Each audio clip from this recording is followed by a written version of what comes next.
알지 못하는 사람을 만났을 때는요, 그 만남이 약간 어색합니다.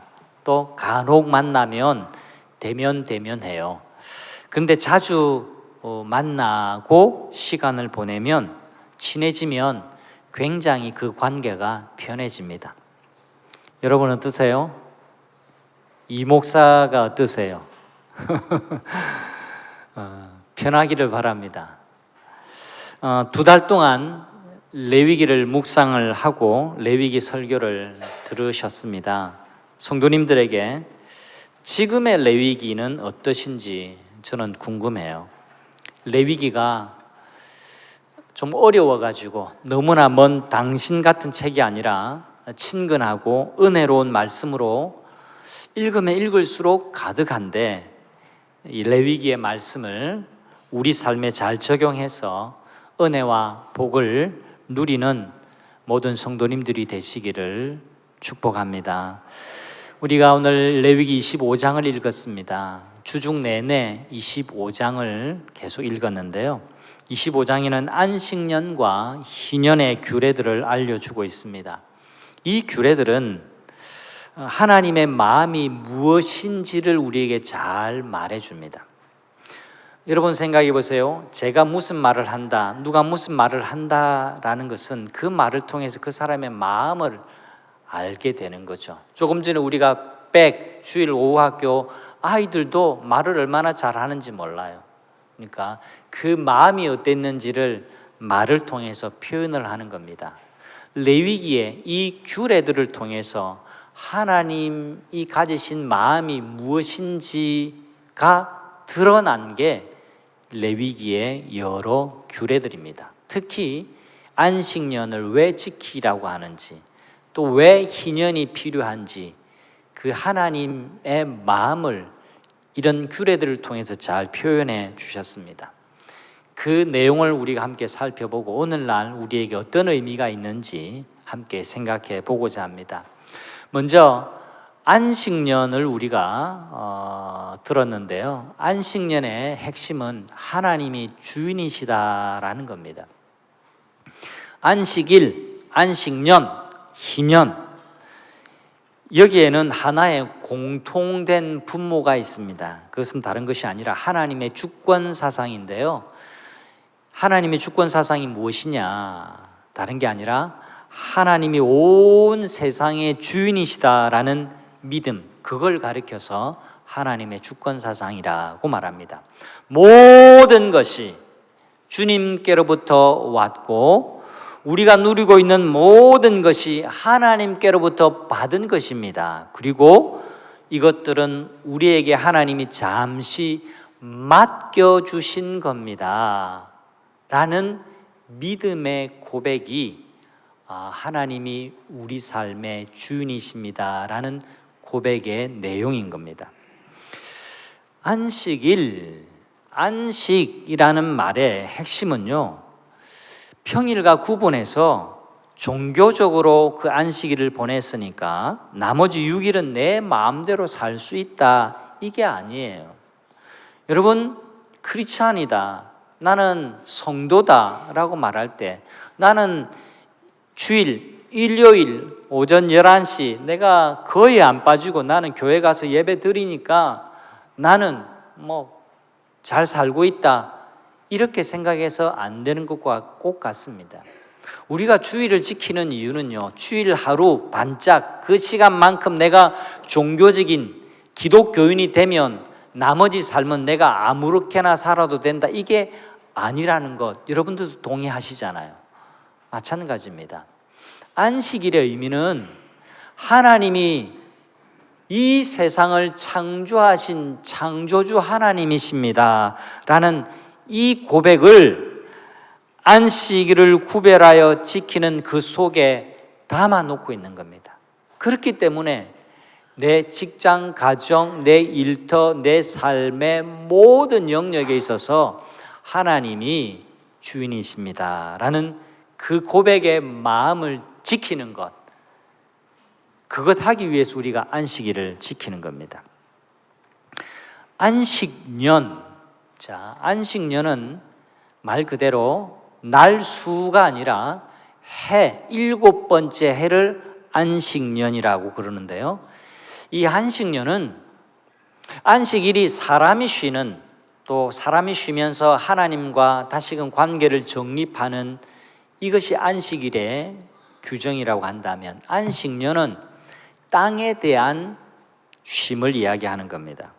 땅을 쉬게 하는 율법이죠. 안식년을 명령하시는 이유는 인간이 땅을 쉬게 해야 땅이 쉴 수 있기 때문에 그래요. 이 말은 땅을 쉬게 하는 주체가 인간이라는 뜻입니다. 잘 생각해 보십시오. 인간이 자연에게 안식을 주기도 하고 자연의 안식을 방해하기도 합니다. 인간이 땅 위에서 살아가기 때문에 그래요. 안타깝게도 갈수록 자연의 안식이라는 개념은 점점 사라지고 있습니다. 무차별적인 벌목과 지역 개발로 나무들은 모조리 베어 없어지고 햇볕 아래 맨살을 드러내는 산은 점점점 더 많아지고 있습니다. 제가 우연히 나무 전문가의 강연을 들을 기회가 있었는데요. 원래 태초에 이 지구상에 나무는 6조 개가 있었다고 합니다.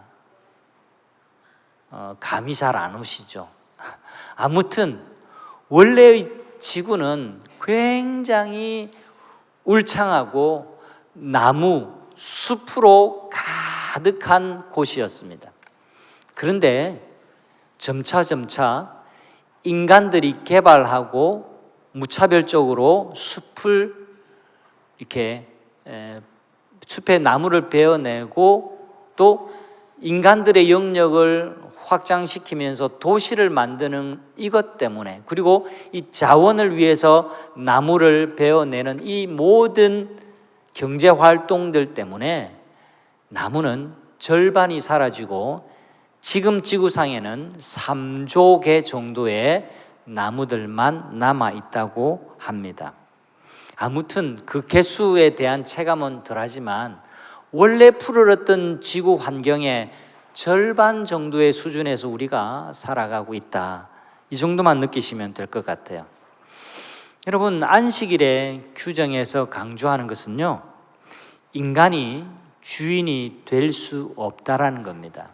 인간이 땅 위에 살고 있지만 이 땅의 주인이 인간이 아니라는 것을 명시하고 있습니다.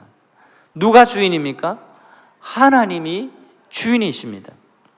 17절과 55절, 25장에, 그리고 끊임없이 이 레위기에서 반복해서 우리에게 언급하시고 강조하는 말씀이 있는데, 그것은 나는 너희의 하나님 여호와이니라. 같이 한번 읽어보겠습니다. 나는 너희의 하나님 여호와니라. 반복하세요. 이게 뭐냐니까, 주인이 누군지 알아야 해. 나는 너희의 여호와 하나님이니라. 하나님이 이 온 땅과 우주의 주인이시라는 것을 거듭거듭 말씀하십니다. 흔히 안식일, 안식년 하면 쉬는 것을 먼저 생각합니다. 그리고 쉬는 것이 다라고 생각하는 오해가 있는데요, 그렇지 않습니다. 안식일에 무엇을 안 하는데 강조가 있는 것으로 오해하는데 아닙니다. 그래서 우리가 한때 신앙생활 할 때 주일에 무엇 안 하고 무엇 하면 안 되고 이것만 너무 강조했던 때가 있습니다.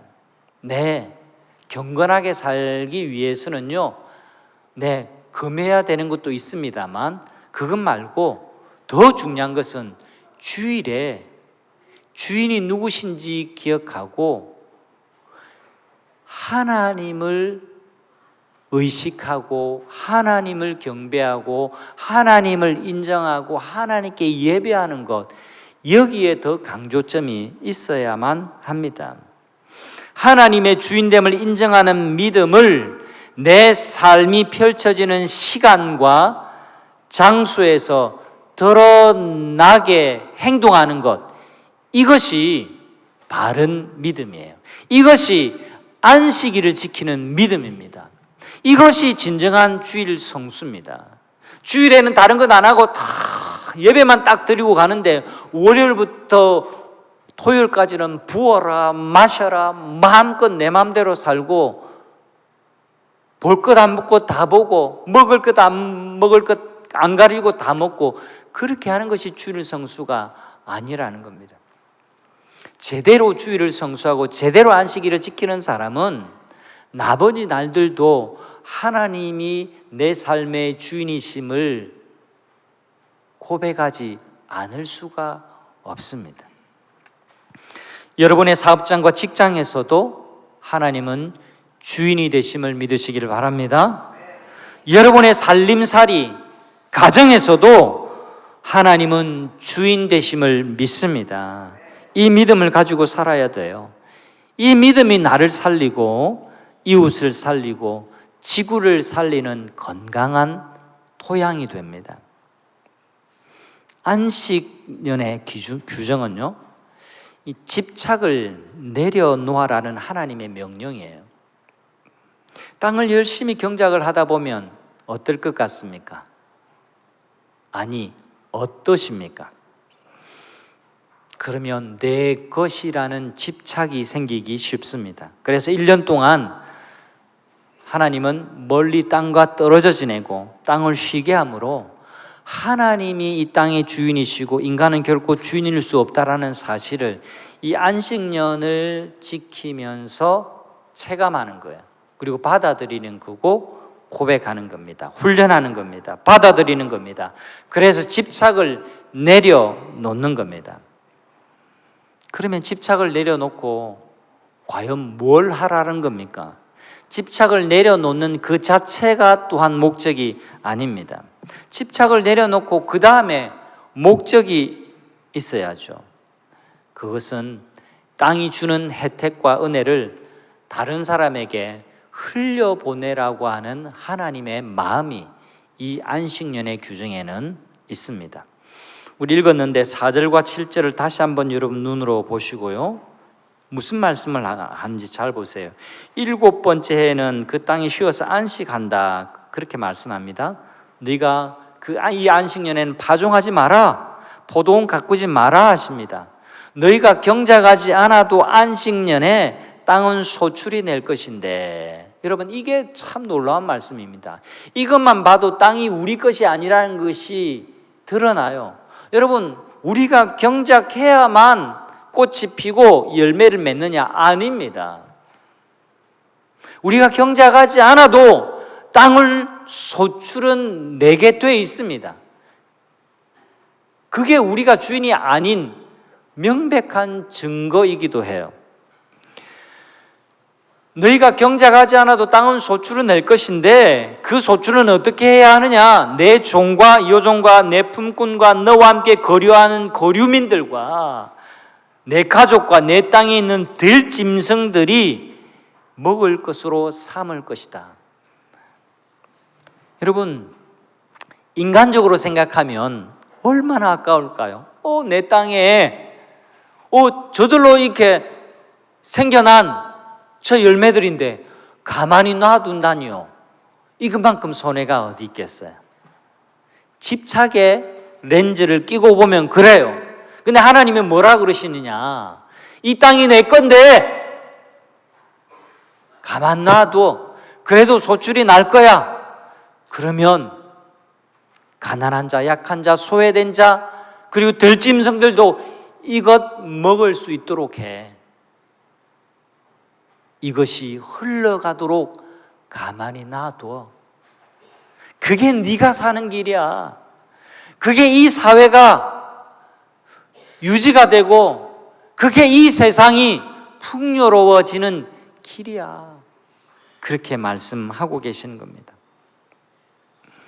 여러분, 인간적으로 저절로 난 열매를 내가 아니라 다른 사람이 따먹도록 가만히 내버려 두는 것, 이 흘려보내는 것, 이것 쉬운 일은 아닙니다. 하지만 하나님이 이렇게 말씀하십니다. 집착을 내려놓아라. 그 안식으로 다른 사람을 살게 해라. 이 말씀을 하고 계시는 거예요. 이런 삶은요, 하나님이 주인이시라는 사실을 받아들일 때에 가능해집니다. 다시금 성도님들에게 묻겠습니다. 여러분의 삶의 주인이 하나님 맞으십니까? 맞다고 고백하시면 아멘 하십시다. 맞습니까? 하나님이 주인 맞습니까? 그러면 우리 삶을 통해서 우리에게 주신 축복과 우리에게 주신 은혜가 흘러가도록 흘려보내야 된다라는 겁니다. 집착을 내려놓고 그래야 그 은혜를 흘러보내는 은혜를 먹고 살아가는 사람이 많고 또 다른 사람이 사는 걸 통해서 우리의 삶의 자리가 우리의 공동체가 더 나은 공동체가 되게 된다라고 하는 하나님의 말씀입니다. 이것이 안식년을 지키러 가신 하나님의 마음입니다. 두 번째, 희년을 우리에게 오늘 말씀하는데요, 희년의 핵심은 이웃에 대한 배려입니다. 안식년은 7년째 되는 해를 말하는 거고요, 희년은 안식년이 7번 이루어지는 그 다음 해를 의미합니다. 자, 안식년이 7번 되어졌다. 7, 7, 49, 49년째인데, 그리고 49년째 안식년 다음 해는 또 한 번 더 안식년을 보내는데 그때는 희년이라고 말합니다. 그때는 오늘 읽었던 구절에 보니까 나팔을 부는데, 나팔을 언제 부냐 하니까 축제 때에, 또 다른 때에도 불지만 이 기쁨의 소리를 뿌 하고 선포를 하는데요, 이게 왜 기쁨의 해냐니까 이 희년 때는 모든 소유가 원래 주인에게로 돌아가는 겁니다. 원래 이 건물, 이 땅을 어떤 사람이 샀다고 하면 50년째 되는 해는 무조건 원래 주인에게로 돌려보내도록 하게 되어 있습니다. 원래 주인이 형편이 어려워져서 또 건강이 나빠지거나 어떤 여러 사정 때문에 팔지 않으면 안 되는 사정에서 팔았지만 50년이 되면 그걸 되찾게 되는 겁니다. 그래서 기쁜 겁니다. 또 어떤 사람은 그냥 갑자기 어떤 사정 때문에 가난해져 가지고 남의 집에 종살이 하게 되어졌어요. 종살이 했는데 이 희년이 되면 모든 사람은 다 자유하게 되는 거예요. 신분에서 자유하게 되는 겁니다. 빚진 사람도 자유하게 되는 겁니다. 옥에 갇힌 사람도 자유하게 되는 겁니다. 그래서 해방의 날이에요. 기쁨의 날이에요. 그래서 희년, 기쁠 희자 희년이라고 부르는 겁니다. 그때는 나팔을 크게 불어서 지금은 희년이라는 것을 공포하는 의미로 크게 나팔을 불렀더랬습니다. 안식일, 안식년, 희년에는 하나님이 주인이시라는 신앙 고백의 부분도 있지만 동시에 이웃을 향한 윤리적인 면도 있습니다. 레위기에는 여러 법들이 있는데 하나는 종교적인 법이고 크게 나누면 또 하나는 윤리적인 법이에요. 종교적인 법은 그대로 우리에게 이어지지는 않은 부분이 있습니다. 더 이상 동물 제사 지내지 않잖아요. 그건 예수 그리스도, 영원한 희생제물이 되신 예수 그리스도가 단번에 자기를 희생제물로 드려셔서 모든 제사가 완성되었기 때문에 우리는 동물 제사가 아니라 우리의 산 제사, 예배를 오늘날 우리는 이렇게 드리고 있는 겁니다. 그게 완전히 없어졌다라기보다 충족되어져서 이제는 새로운 예배가 된 거예요. 그러나 레위기에 보면 계속해서 우리가 귀 기울여야 할 윤리적인 도덕법이 있습니다. 이 윤리적인 도덕법에는 하나님의 마음이 담겨 있는데 그 면은 우리가 오늘날 존속되어야 할, 유지되어야 할 하나님의 말씀을 우리가 받아들이고 우리가 순종해야 할 부분이에요. 자, 희년에는 종되었던 사람들을 다 돌려보내야 되고 땅을 원주인에게 되돌려 주어야 되는데요, 13절, 28절, 42절에 보면 돌아가라, 돌아가라, 돌아가게 하라라는 말씀이 거듭거듭 나옵니다. 이건 다슈브라는 말인데, 희년은 돌아가니까 기쁜 거예요. 원주인에게 되돌아가니까 기쁜 거죠. 뿐만 아닙니다. 이 희년에는 인권을 존중하라는 말씀이 포함되어져 있습니다. 희년, 그러면 50년째만 자라면 되는가? 아닙니다. 50년 되기 전에도 이 희년의 정신을 가지고 살아야 하는데요, 43절에 보면 이렇습니다. 제가 세 번역으로 읽어드릴게요. 너희는 그를, 여기 그는 종들입니다. 그를 고되게 부려서도 안 된다. 모름지기 너희는 하나님 두려운 줄 알아야 한다. 53절도 읽어드릴게요. 어떤 주인이라도 그 종을 심하게 부려서는 안 된다. 여러분 잘 보세요. 가장 종교적인 책이 레위기라고 한다면 이 책에 가장 이웃에 대한 말씀을 많이 하는 책이 바로 레위기입니다. 하나님이 너희 하나님 두려운 줄 알아야 돼 라고 말씀하시면서 굉장히 다른 엄격한 말씀을 하는 게 아니라 뭘 말씀하냐니까, 너희들은 종들을 고되게 부리지 마라. 모름지기 너희는 하나님 두려운 줄 알아야 돼. 인권을 존중해 주는 것과 하나님 두려워하는 것과 연결시켜서 말씀합니다. 여러분, 우리가 신앙생활을 잘한다 이건요, 그냥 종교적인 예배 두 손 모으고 기도한다 이게 아니에요. 내 이웃을 얼마나 존중해 주고 배려하는지와 연결되어 있는 부분이에요. 성경의 가르침의 핵심이 뭐라고 예수님 요약해 주셨죠? 수직적으로는 하나님을 사랑하는 것, 수평적으로는 어떻게 해요? 이웃을 내 몸과 같이 사랑하는 것입니다. 십자가는 하나만 가지고는 안 됩니다.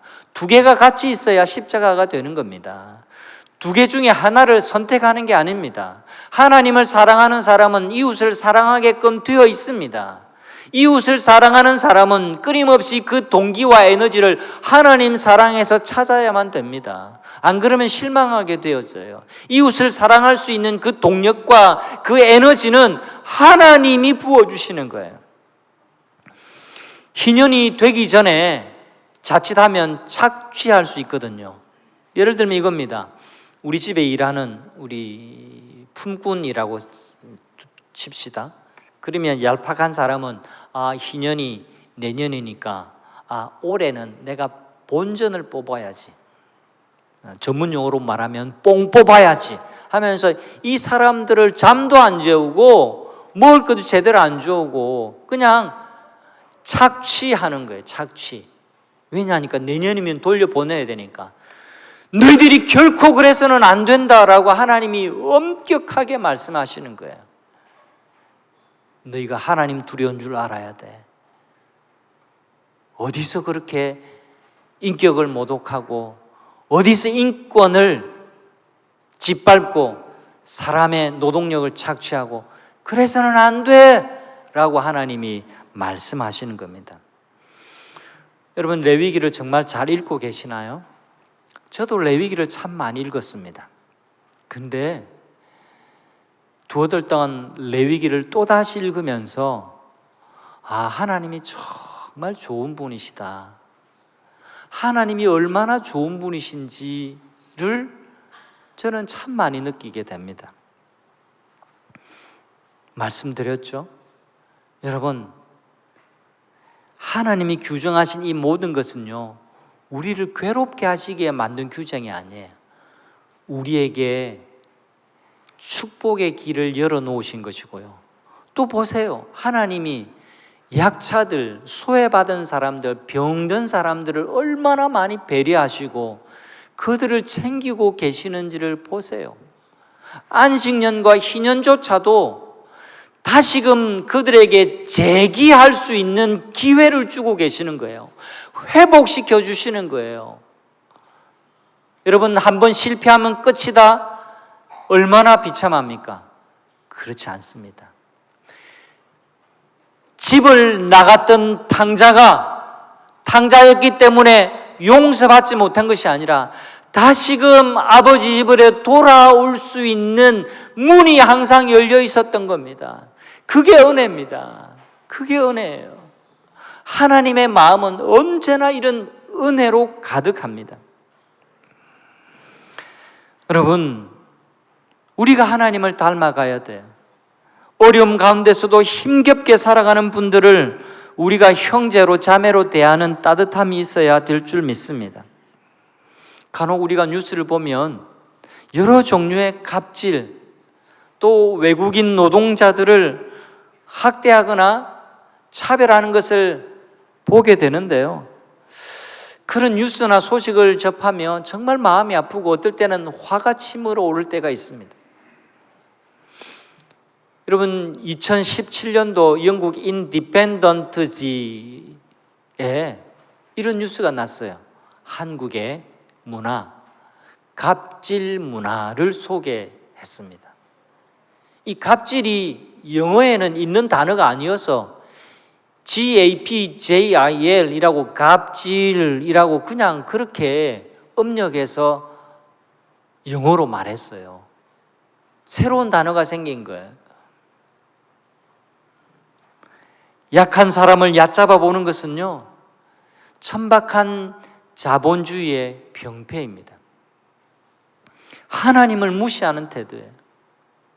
하나님 이걸 굉장히 싫어하세요. 오늘 43절 말씀 다시 보세요. 그들을 고되게 부리지 마라. 너희가 하나님 두려운 줄 알면 그들을 그렇게 돼서는 안 된다라고 하나님이 엄중하게 말씀하고 있는 겁니다. 여러분, 희년에 관한 말씀을 지금 우리에게 들려주고 있는 겁니다. 기쁨의 나팔 소리가 울려 퍼지기 위해서는 평소에 이런 약한 사람들, 이런 소외된 사람들을 마음 아프게 하지 말아야 된다고, 그들을 착취하지 말아야 된다라고 말씀하고 있는 겁니다. 안식년과 희년에 이 담고 있는 정신은요, 결국 자비와 긍휼과 은혜의 선순환입니다. 하나님의 은혜가 흘러가서 약한 자들이 회복되고 이 은혜가 선순환되게 하라고 말씀합니다. 이 땅에 억울한 사람들, 정말 괴로운 사람들 많아져 보세요. 힘든 사회입니다. 여기에 모이신 분들 가운데 마음속에 평안과 기쁨이 넘치는 사람이 더 많아야지 우울하고 침울하고 괴롭고 웃지 않는 사람들로 그냥 여기에 99% 되어 있으면요, 예배 분위기도 엉망일 겁니다. 목사가 별로 웃기지도 않지만 웃기는 이야기 좀 하면 웃어줄 줄 아는 그런 여유 있는, 그런 마음에 여유와 평안이 있는 사람들이 있을 때에 이 모임이 희망적인 거죠. 다시금 말씀드립니다. 하나님의 마음은요, 안식일을 지키고 희년을 지키면서 우리 자신 한 사람 한 사람도 복을 받는 것이기도 하지만 동시에 이 은혜와 이 자비와 긍휼이 개인에게 고여있지 않고 흘러가서 다시금 일어설 마음이, 또 일어설 용기가 생기지 않는 사람들에게 다시금 기회가 가는 거고요. 또 그들이 긍휼함을 힘입고 또 그들도 먹을 걸 제공받고 그들도 경제적으로 도움을 받아서 다시금 용기를 얻고 살 소망을 갖는 겁니다. 네, 이 세상이 완벽한 세상이 없죠. 이게 완벽하게 이루어지기는 사실은 어렵습니다. 하지만 이 정신 가지고 사는 가정, 이 정신 가지고 사는 교회 공동체, 이 정신 가지고 사는 마을 공동체는 희망이 있는 줄 믿습니다. 희년이 담고 있는 정신은 자비와 긍휼의 선순환이에요.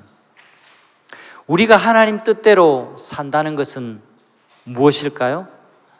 하나님의 뜻대로 산다라는 것은요, 하나님의 마음을 가지고 산다라는 것을 의미합니다.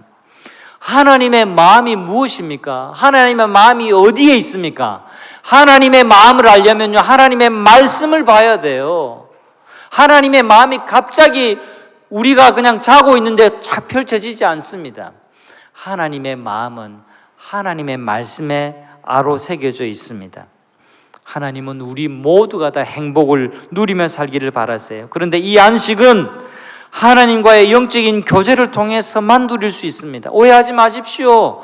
하나님의 말씀대로 산다라는 것은요, 아이고 없던 족쇄 하나 내가 이렇게 또 채워서 사는 거네라고 부담스럽게만 생각하지 마시기를 바랍니다. 하나님 말씀에 순종하고 하나님 말씀에 경청하고 살면 살수록 진리가 너희를 자유케 하리라 하신 예수님의 말씀처럼 우리에게 더 큰 자유와 은혜와 축복이 주어진다는 사실을 믿으시기를 바랍니다. 여러분, 자비와 긍휼을 베푸는 삶, 다시 말해서 은혜를 흘려보내면서 사는 것이 하나님의 마음을 가지고 사는 겁니다.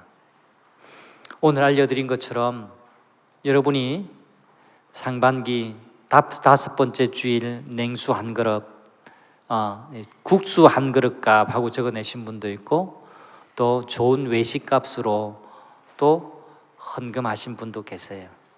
그걸 고스란히 우리가 어떻게 써야 할까 논의한 결과, 첫 출발은 우리가 한 번 하고 끝낼 건 아니니까 첫 출발은 이 지역의 홀몸 어르신들을 위해서 합시다. 그리고 우리 교회에 시니어들을 대접하는 데 씁시다라고 결정을 했습니다. 여러분, 따뜻한 마음으로 이 지역의 홀몸 어르신들을 맞이해 주시기를 바랍니다. 하나님의 마음으로 섬겨주시기를 바랍니다. 무더위 쉼터도 마찬가지예요. 여러분, 문턱이 좀 낮아서 좀 지나가는 분들 좀 들어왔으면 좋겠어요. 들어올 수 있도록 여러분들도 여러분의 주변에 안 믿는 친구분들 좀 데리고 와서 같이 좀 계세요. 그리고 교회 안에 계시면 좀 표정도 환하게 오셔도 된다라고 좀 이야기해 주세요. 야외 쉼터에 안내문 해놨습니다. 이 지역 주민을 위해 개방합니다. 마음껏 사용하세요. 안내문을 해놓았지만 어떤 분들은 안내문을 잘 안 보세요. 또 못 보세요. 여러분들이 주보 광고 잘 안 보는 것하고 비슷한 것 같아요. 그래 놔도 지난 며칠 전에 이런 일이 있었습니다. 설교 준비하다가 제가 잠깐 스트레칭을 하려면 제가 창가로 갑니다. 창가로 가는데 창을 내다보고 있으니까 야외 쉼터 앞에서 몇 분이 중년 여성분 한 대여 분들이 막 거기서 뭐라 그래 하세요. 경상도 분들 목소리가 크잖아요. 제 귀에 조금씩 들려요. 이 교회 건데, 교회 사람들이 쓰는 건데 하면서 막 아니다, 뭐 여기 우리가 들어가도 된다고 막 어떤 분은 그래 해요. 그래서 절반은 들어가고 절반은 밖에서 막 발을 동동 굴리는 것처럼 막 이렇게 하다가 쭈삣쭈삣하고 막 들어가요. 제가 그 찰나에 그냥 제가 4층에서 계단 타고 그냥 뛰어 내려가서 사용하시라고 하고 싶었는데, 또 그렇게 하면 좀 별날까 싶어가지고 가만히 지켜봤는데 들어가시더라고요. 뭘 말씀드리고 싶냐면, 여러분들이 좀 그 역할을 좀 해주세요. 믿지 않는 분들은요, 교회 문턱이 좀 높아요. 그냥 괜히 교회 드나들기가 조금 부담스러워요. 저는 우리 교회 화장실 좀 많이 썼으면 좋겠어요. 그 일에 여러분이 좀 활약을 좀 하시면 좋겠어요. 험악한 표정으로 교회 안에 앉아 계시지 말고 오시라고, 내가 커피 한 잔 대접한다고 좀 그렇게 하시면 좋겠어요. 그래서 우리 교회가 여러분 성도 한 사람 한 사람을 통해서 은혜와 복이, 자비와 긍휼이 이 지역에 흘러갈 수 있도록 통로를 여셔야만 합니다. 여러분, 먼저 교우님들이 많이 오시기를 바랍니다. 그리고 친절과 사랑과 자비와 긍휼의 마음으로 지역 주민들을 대해 주시기를 바랍니다. 그것을 우리 하나님이 기뻐하실 줄 믿습니다. 더 이상 이 땅에 희년이 지켜지는 곳은 없습니다. 안식년도 그리 많지 않습니다. 그러나 이 안식년과 희년의 정신으로 우리가 살아가면 우리가 사는 곳이 밝아지고 행복해지고 또 하나님이 기뻐하게 되실 줄 믿습니다. 이 희년의 정신이 하나님으로부터 나왔기 때문에 그래요. 그것이 하나님의 마음이기 때문에 그렇습니다. 레위기의 말씀은요, 하나님을 올려다보는 신앙이 아니라 하나님은 이웃을 해방시키라고 강조합니다. 생각보다 그 강조의 말씀이 많습니다. 레위기에는 제사법만 있는 게 아니에요. 이렇게 약한 자를 돌보라고, 착취하지 말라고, 해방시켜 주라고, 주인을 되찾아 주라고, 병든 자들을 소외시키지 말라고 끊임없이 말씀하십니다. 희년을 한마디로 다르게 표현하자면 우리 함께 삽시다, 이게 희년의 정신입니다. 예수님은 이 땅에 이 은혜의 해, 기쁨의 해, 희년을 선포하기 위해 오셨습니다. 누가복음 4장에 예수님이 이 땅에 오신 목적을 이사야 61장 말씀을 인용하면서 분명하게 선포하셨습니다. 메시아가 이 땅에 온 것은 이 은혜의 해를 선포하기 위함이다. 성도 여러분, 예수 그리스도의 제자가 된 우리가 안식과 희년의 정신으로 이 땅을 회복하는 하나님의 백성들이 다 되시기를 주님의 이름으로 축복합니다. 우리 함께 좋으신 하나님을 찬양합니다.